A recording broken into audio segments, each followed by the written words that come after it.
right, let's get back to the uprising in Venezuela and bring in National Security Adviser John Bolton. Do we have... Yes, sir, we do. Sir, what are we going to do? What does America do if things turn really ugly and they start shooting people in the streets? We've already seen armored cars running over people. What do we do next if it gets real ugly?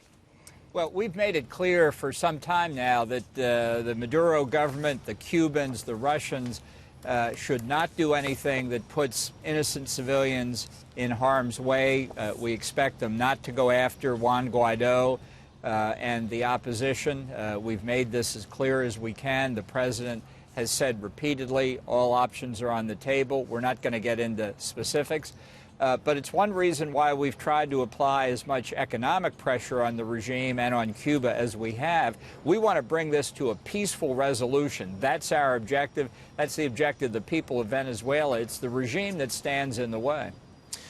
Maduro says there are 3,000 Americans in the American embassy in Venezuela. A, is that true? B, is it partially true that we have troops in the embassy? It's about as likely there are 3,000 Americans in the embassy as there are 3,000 Martians in the embassy. This man really lives on a different planet. He's out of touch. You know, all day yesterday, Juan Guaido was out on the streets of Caracas talking to people supporting him. Maduro was in a place called Fort Tiuna, which is a military facility. It's a military prison, among other things. It's also the place where the Cubans have their Venezuelan headquarters, because he was worried that his own army was not likely to be supportive, so he relied on the Cubans. That's about how much in touch he is with events inside the country. Mass demonstrations coming on the streets of Caracas today. Is this the day of regime change? Well, you know, these demonstrations were planned long before the events of yesterday. They're going to be not just in Caracas, they're going to be all around the country. We did see yesterday in Maracaibo, the second largest city, and other cities, the police, the National Guard didn't interfere with the demonstrators.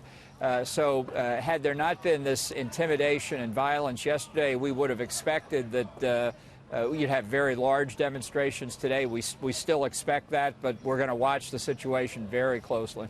The president says if the Cubans don't get their armed people out of Venezuela, he will impose very strong sanctions on Cuba. Will he go through with that, and what would it mean for our relationship with Cuba and Nicaragua and Venezuela? Well, you know, the president has a habit of saying what he means and then carrying through on it. So if I were sitting in Havana, I'd pay very close attention to that. We've called Cuba, Nicaragua, and Venezuela the troika of tyranny in the Western Hemisphere. We're very concerned about it because of the implications for the free countries in the hemisphere. And it's one important reason I think people should understand. This is not just the United States concerned with what's happening in Venezuela. All over the hemisphere, democratic governments support Juan Guaido and the opposition. Can you give us any hint, sir, about what we might be saying inside Venezuela to the generals and to Maduro?